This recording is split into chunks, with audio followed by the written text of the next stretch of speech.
और दोस्तों क्या है हाल चाल। आज की वीडियो आप लोगों के लिए इतनी ज़्यादा दमदार होने वाली है क्योंकि आज की वीडियो में मैं आपको बताऊंगा कि मेरे जो म्यूचुअल फंड था axis small cap mutual fund में मैंने आज से 3 साल पहले 45 लाख रुपए उसमें लमसम इन्वेस्टमेंट किया था और अगले ही महीने की 10 तारीख को मैंने 37,599 रुपए का SWP चालू कर दिया था। तो आज की डेट में यानी 3 साल बाद आज की डेट में उस 45 लाख रुपए की लमसम की आज क्या वैल्यू है। और दोस्तों मैं आपको आज ये भी बताऊंगा कि जो घर खरीदने का जो तरीका होता है आखिर कौन सा तरीका ऐसा हम रखें कि जिससे हमारी वेल्थ भी बन जाए और साथ में हमें घर भी मिल जाए। दोस्तों यदि आज की डेट में मुझसे कोई व्यक्ति ये पूछे कि आखिर हमें घर खरीदना है तो घर खरीदने का सबसे सही और सबसे अच्छा तरीका क्या है, तो मैं उस व्यक्ति को केवल एक ही सलाह दूंगा कि मान लीजिए मैंने जो अपनी जिंदगी में किया है वही आपको करना है। क्या करना है? मैंने क्या किया था? देखिए दोस्तों, मैंने जो अपना एक घर खरीदा था जब मेरी उम्र 27 साल थी, यानी कि जब मैं 27 साल का था उस टाइम पे मेरे पास 56 लाख रुपए जुड़ गए थे।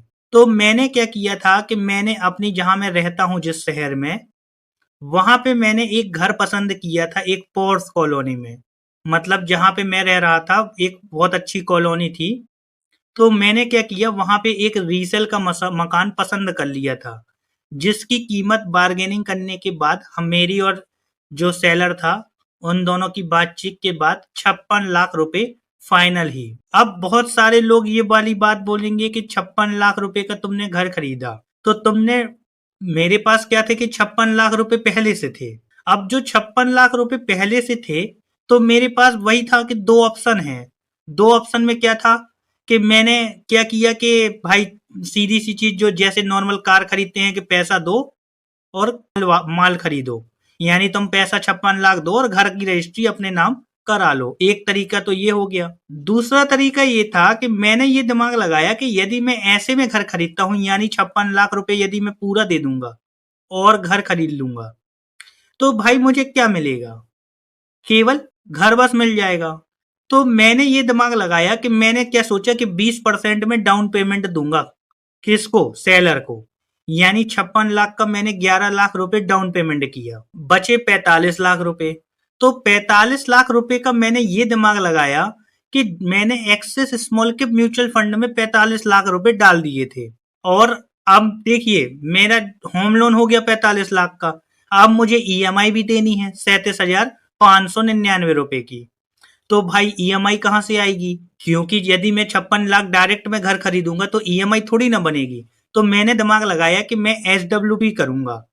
दोस्तों मैं आपको क्या बता रहा हूं कि मेरी यूट्यूब की शुरुआत तो 1 साल पहले ही हुई है, लेकिन ये म्यूचुअल फंड SWP और ये सारी चीजें तो मैं आज से 5-6 साल पहले से जानता हूँ और मेरा दिमाग इन सारी चीजों में पहले भी चलता था। यूट्यूब में तो मैंने अभी ज्ञान देना चालू किया है, लेकिन जो ये SIP है SWP ये तो मुझे पहले से पता थी। तो मैंने जब 27 की उम्र में यानी अप्रैल 2023 में मैंने क्या किया था कि 45 लाख रुपए जो अपने थे उसको मैंने एक्सेस स्मॉल कैप में लमसम किया। और मैंने सोचा कि अगर मैं 25-30 साल तक ऐसे SIP वो सॉरी EMI भरूंगा तो मेरे पैसे जो 45 लाख हैं 25 साल बाद 30 से 32 करोड़ रुपए हो जाएंगे। तो इसमें दो फायदा हुए। क्या फायदा हुआ? एक तो आपको घर मिल गया पूरा फ्री, और दूसरा फायदा ये हो गया कि भाई 30-35 करोड़ रुपए की वेल्थ बन गई। तो जब मैंने इस पर एक वीडियो बनाई थी तो बहुत सारे लोगों ने मेरे मुझे बहुत ऊट पटांग बोला। उनने कहा तुम मूर्ख हो, तुम बेवकूफ हो, मार्केट गिर गया तो तुम ईएमआई कहाँ से दोगे, ये होगे। तो फिर मुझे ये समझ में आया कि आप लोग वाकई में बहुत ज्यादा नासमझ हो। मैं आप लोगों, देखिए दोस्तों, आपको यदि शक करना है म्यूचुअल फंड और SWP पे तो मैं आज ही बोल दे रहा हूं कि आपकी जीवन में कभी पैसा नहीं बनेगा, क्योंकि शक की कोई दवाई नहीं होती। अगर आप शक करते रहोगे कुछ लोगों का तो दिमाग ऐसा है कि वो केवल उनको हमेशा मंदी दिखती है, हमेशा। चाहे मार्केट ऊपर ही क्यों ना जाता जाए, कि ऊपर ही क्यों ना जाता जाए, उनको लगेगा क्रैश होने वाला है। भले 100% मार्केट ऊपर हो जाए, तब भी उनको क्रैश ही समझ में आता है। इसीलिए मैं ऐसे लोगों का भाई मैं कुछ नहीं कर पाऊंगा। ऐसे लोग तो मेरी वीडियो ही ना देखें। देखिए दोस्तों, कुछ चीजों पे आपको विश्वास करना पड़ेगा, क्योंकि कुछ चीजों पे विश्वास करने से ही आप पैसा बना पाओगे।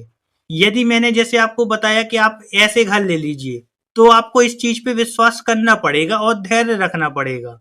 आप सोचो कि नहीं यार, अंकित तो झूठ बोल रहा है, अंकित ऐसा है, ये है, वो है, तो भाई फिर तो सिंपल सा तरीका है, डायरेक्ट कैश में घर खरीद लो, घर तो मिल ही जाएगा। या फिर दूसरा तरीका ये है कि डायरेक्ट होम लोन करो, सैलरी से ईएमआई चुकाते रहो। तो मैं आपसे क्या बता रहा हूं, यदि आपको घर खरीदना है तो डायरेक्ट कभी भी ईएमआई पे घर मत खरीदना, पहले घर जितना पैसा जोड़ लेना। जैसे मैंने क्या किया था, 27 में अपने 56 लाख रुपए जोड़ लिए थे, उसके बाद घर खरीदा था। अगर मैं डायरेक्ट बिना जोड़े ही घर खरीद लेता तो मैं लोन ट्रैप में फंस जाता, और ये किसी को भी गलती नहीं करनी है। सबसे पहले उसको क्या करना है, जैसे मान लो किसी को 1 करोड़ का घर खरीदना है, तो 1 करोड़ रुपए आपको पहले अपने पास जोड़ने पड़ेंगे, उसके बाद आप घर के लिए एलिजिबल हो। वरना मैं आपको यकीन दिलाता हूं, आप अगले लोन ट्रैप में फंस जाओगे। क्योंकि होम लोन इतना बड़ा लोन होता है कि ये आपको इतने बड़े जंजाल में फंसा देगा। आप सोचो कि आप यदि 1 लाख रुपए महीना कमाते हो और आप सोचो कि मैं ईएमआई पे घर खरीद लूंगा, तो मैं गारंटी दे सकता हूं कि आप लोन ट्रैप में फंस जाओगे। इसलिए कभी भी ये गलती मत करना कि घर की कीमत के नीचे आपके पास पैसा है तो आप घर खरीद लो। पहले घर जितना पैसा जोड़ो। जैसे किसी को 2 करोड़ का घर खरीदना, तो पहले अपने 2 करोड़ म्यूचुअल फंड में जोड़ो, उसके बाद घर खरीदना। जैसे किसी को 50 लाख रुपए का घर खरीदना है, तो 50 लाख रुपए पहले म्यूचुअल फंड में जोड़ो, उसके बाद घर खरीदना। डायरेक्ट कभी भी घर मत खरीदना। अब मैं आपको बताता हूं क्यों मैं ऐसा बोल रहा हूं। और दोस्तों, मैं आज आपको ये तो बताऊंगा ही, अपना एसडब्ल्यूपी जो मेरा चल रहा है Axis small cap mutual fund में, वो तो मैं आपको बताऊंगा ही बताऊंगा। और दोस्तों, मैं आपसे एक चीज और बोलना चाहता हूं, कृपया करके म्यूचुअल फंड और एसडब्ल्यूपी हो गया, एसआईपी, इन सारी चीजों पे शक करना बंद कर दीजिए। यदि आप शक करते रहोगे तो भाई मैं आपकी कभी मदद नहीं कर पाऊंगा। क्योंकि मैं क्या है, सारे लोगों के कमेंट पढ़ता हूँ, सारे लोगों को मैं जवाब भी दे देता हूँ, लेकिन कुछ लोगों को मैं देख रहा हूँ कई दिनों से, उनकी सोच वैसी की वैसी ही है। मुझे तो ये समझ में नहीं आ रहा कि वो लोग आके सोच क्या रहे हैं। उनके दिमाग, या तो उनका माइंडसेट ही ऐसा है कि उनको हमेशा नकारात्मक ही लिखना है। मुझे खैर ज्यादा प्रभाव नहीं पड़ता, लेकिन ऐसे लोगों की मैं मदद नहीं कर पाऊंगा। क्योंकि यदि आप बोल दो कि भाई नहीं, सूरज तो पश्चिम से निकलता है, मैं बोल रहा हूँ पूर्व से निकलता है, कुछ लोग बोल रहे नहीं पश्चिम से निकलता है, तो ऐसे बहस करने का कोई मतलब ही नहीं निकलेगा। क्योंकि मैं अब क्या बोलूं, अब आपको, आप खुद बताओ। तो वैसे ही यदि मैं आपसे बोल रहा हूं कि 50 साल में आप 1 लाख गुना पैसा कर लोगे, तो ये बोलने की बातें नहीं है, ये चीजें हो जाएंगी। आपको क्या लग रहा है, आप विश्वास कीजिए। आप ये मत सोचो कि इतना हो जाएगा, मार्केट क्रैश हो जाएगा, ये हो जाएगा, वो हो जाएगा। क्यों? क्योंकि मैं आपको ये बता रहा हूं कि जैसे मान लीजिए आपने एसआईपी की और मैंने भी एसआईपी की, आप फालतू का शक करने लग गए मुझ पर और इस म्यूचुअल फंड और एसआईपी एसडब्ल्यूपी पे, तो होगा क्या कि मैं तो पैसा बना लूंगा, उस टाइम तक आप शक करके बैठे रहोगे। उससे ना आपका पैसा बनेगा कभी, ना कुछ होगा। मैं तो पैसा बना के निकल जाऊंगा। इसलिए आपको ये शक की जो बीमारी है ये दूर करनी पड़ेगी। इसीलिए ये आप टोटली बंद कर दीजिए कि म्यूचुअल फंड पैसा नहीं बनाएगा, ये नहीं करेगा। आप ये चिंता मत करो, आगे पैसा खूब बनेगा, आप चिंता मत करो। चलिए ठीक है दोस्तों, आगे की वीडियो अब शुरू करते हैं। मैं आज आपको पूरा समझाऊंगा कि आखिर शुरुआत कहाँ से हुई।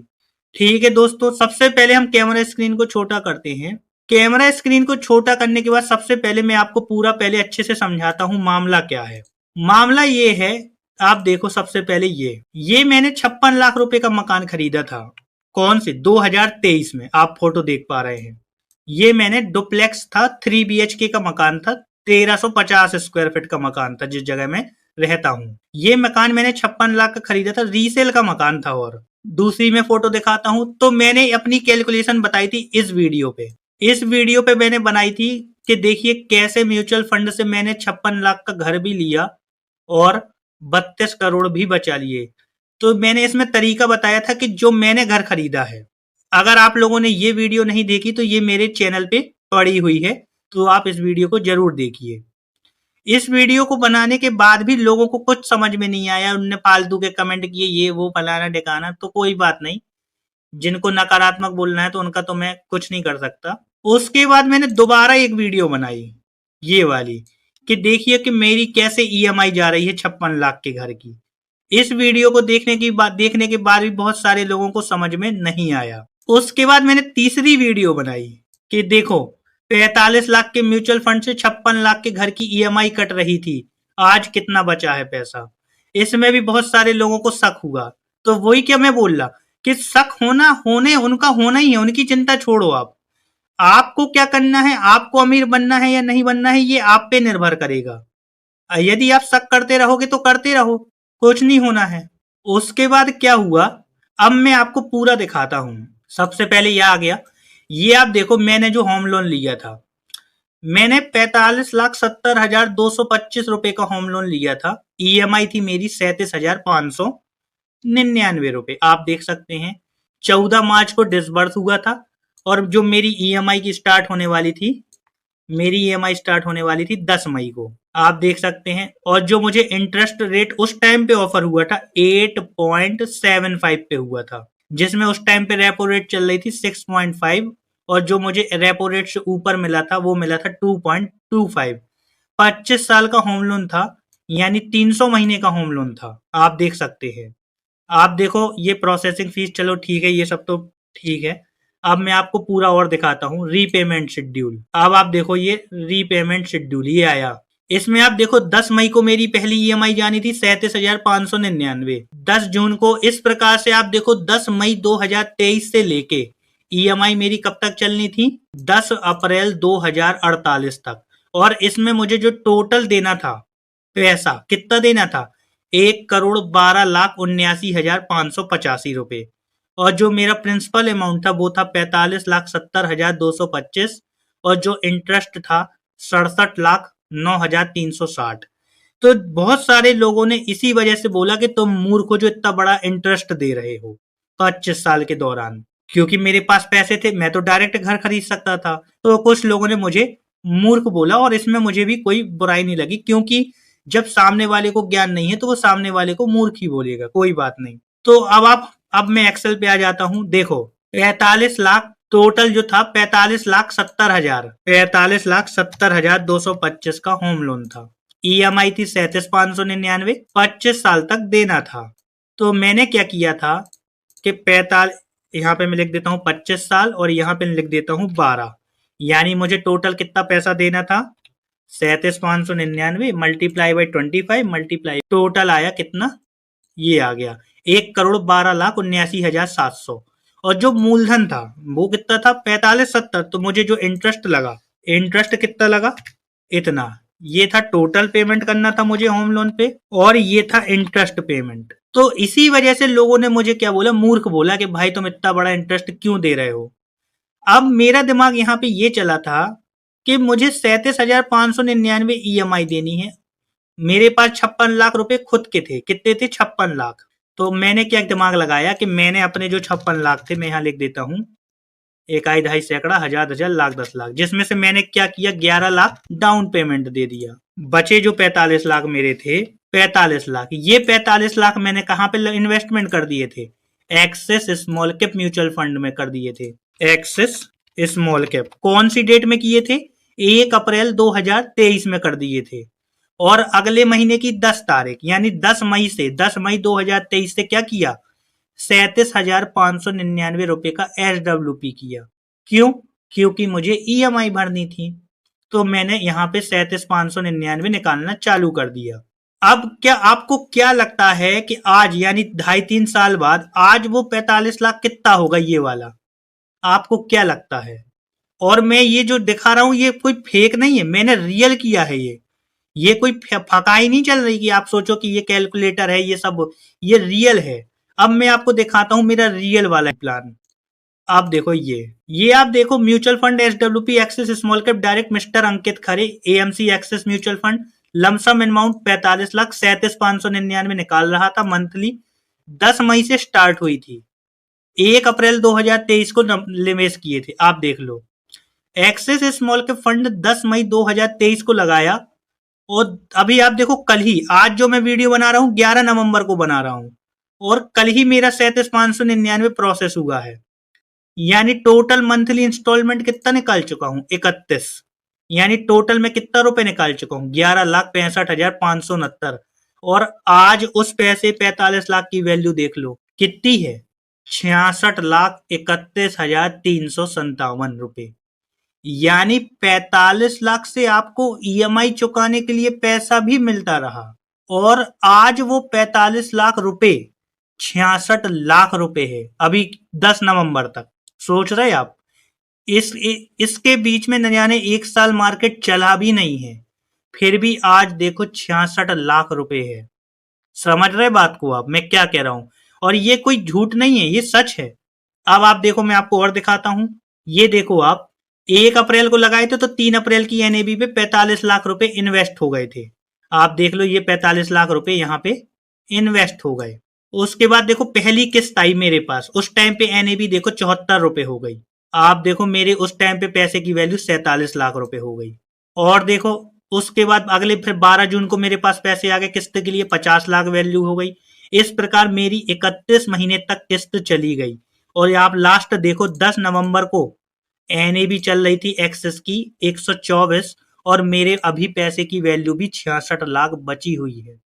आप सोच रहे कितनी बड़ी बात है ये। मतलब मैंने अपने म्यूचुअल फंड से मैंने 31 महीने तक किस्त दे दी और मैंने कमा कितने लिए? 66 लाख। यानी मैंने अभी कितने कमा लिए, मैं यहाँ पे इसको नोट कर लेता हूँ।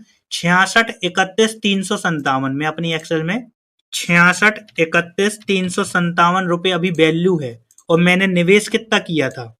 निवेश किया था मैंने 45 लाख। यानी 21 लाख रुपए का तो प्रॉफिट ही कमा लिया मैंने 3 साल में। और मेरी 31 महीने तक किस्त भी चली गई। आप देखो किस्त कहां तक चली गई, मैं आपको दिखाता हूं। 31 महीने तक किस्त, ये आ गया, ये 10 नवंबर तक किस्त चली गई। और 10 नवंबर तक किस्त जाने तक आप देखो मेरा पैसा उल्टा बढ़ गया 45 लाख रुपए। आया समझ में कुछ कि अभी भी नहीं आया? अब बहुत सारे लोग कहेंगे कि इसमें कितना कैपिटल गेन लगा, ये लगा। भाई कुछ खास कैपिटल गेन नहीं लगा। देखो पहले साल आपका क्या हुआ, यानी 10 मई से लेके अगले 10 मई तक, मतलब 10 अप्रैल तक, ये आ गया 10 अप्रैल। यहां देखो आप कितना कैपिटल गेन लगा, आपको कितना कैपिटल का गेन हुआ। मैं 10 अप्रैल, ये आ गया 10 अप्रैल, मैं इसको दूसरे रंग से कर देता हूं। आप देखो इतना ये कैपिटल गेन लगा, कैपिटल गेन टैक्स हो गया कितना हुआ? 97,720 रुपए। और इसमें मुझे 20% यानी 20,000 रुपए का टैक्स लगा। उसके बाद अगले अगले फाइनेंशियल ईयर में देख लो, इस प्रकार टैक्स भी कुछ खास नहीं लगा। आप सोचो कि पूरा सीधा पूरा प्रॉफिट हो गया। इसीलिए मैं बोल रहा हूं कि यदि आपको घर लेना है तो आप पहले उतना पैसा क्या करो, अरेंज करो जितने का घर है। उसके बाद उस पैसे को म्यूचुअल फंड में लगाओ और म्यूचुअल फंड में लगाने के बाद आप SWP करो EMI का। क्यों? इससे क्या होगा? अब आप देखो, अब तो 66 लाख रुपए हो गया। अब 66 लाख रुपए से यदि मान लो क्रैश भी आता है, मान लो 20-30%, 40% का क्रैश भी आता है, तो पैसा कहां पहुंचेगा? वापस से 45-40 लाख हो जाएगा। और जब क्रैश आएगा तो वापस से उठना चालू होगा।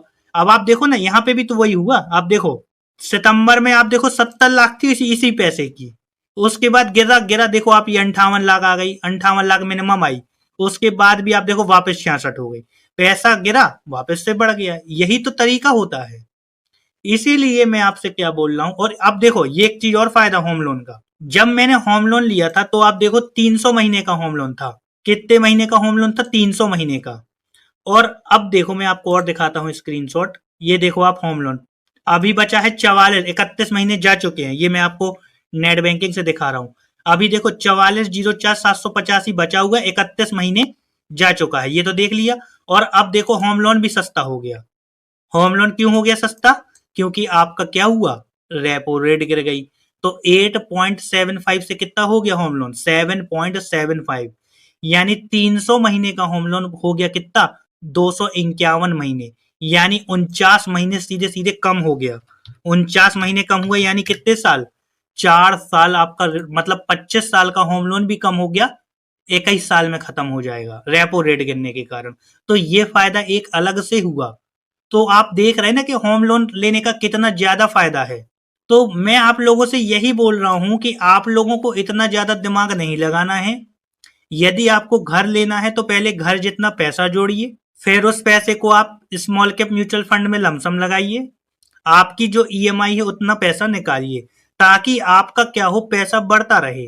अब आपको क्या लगता है कि मान लो ये 25 साल तक सेम चीज चली, अगर ये 25 साल तक सेम चीज चल जाए, अभी तो चलिए ठीक है कि मैंने सही टाइम पे पैसा लगाया था तो मुझे 25% का रिटर्न मिल गया, मान लो ये मुझे 20% का रिटर्न मिलता है, तो आपको क्या लगता है ये 25 साल में कितना पैसा बना देगा। मैं आपको दिखा देता हूँ SWP कैलकुलेटर से। देखो आप, मैंने क्या किया, 45 लाख डाली, कितना निकाल रहा हूं मैं हर महीने, 37,599। मैं मान लेता हूँ 25 नहीं मिला, मुझे 20% का रिटर्न मिला और 25 साल तक ये चीज चले, तो आप देखो 19 करोड़ रुपए बन जाएंगे ये। यानी आपको घर तो मिला ही मिला और साथ में 19 करोड़ रुपए एक्स्ट्रा मिल गए। और सोचो यदि मैं डायरेक्ट कैश में घर खरीद लेता तो क्या मिलता, मुझे कुछ नहीं मिलता, घर ही मिल जाता, 19 करोड़ का नुकसान हो जाता। इसलिए घर कैसे खरीदना है, पहले आपको घर की कीमत जोड़नी है, उसके बाद घर खरीदना है। ठीक है दोस्तों, आज की वीडियो से आपको समझ में आ गया होगा कि आखिर घर को कैसे खरीदना है। कोई भी लापरवाही नहीं करनी है, डायरेक्ट कभी भी ईएमआई पे घर नहीं खरीदना है, ऐसे में आप लोन ट्रैप में फंस जाओगे, आप वेल्थ नहीं बना पाओगे। इसलिए कुछ दिन किराए पे रह लीजिए, कोई दिक्कत की बात नहीं है, किराए पे रहना बुरा नहीं है। घर हमेशा तब खरीदो जब आपके पास घर जितनी कीमत पैसा आ जाए। ठीक है दोस्तों, मिलते हैं नेक्स्ट वीडियो में, और कृपया करके दोनों चैनल जरूर सब्सक्राइब कीजिए। Thank you.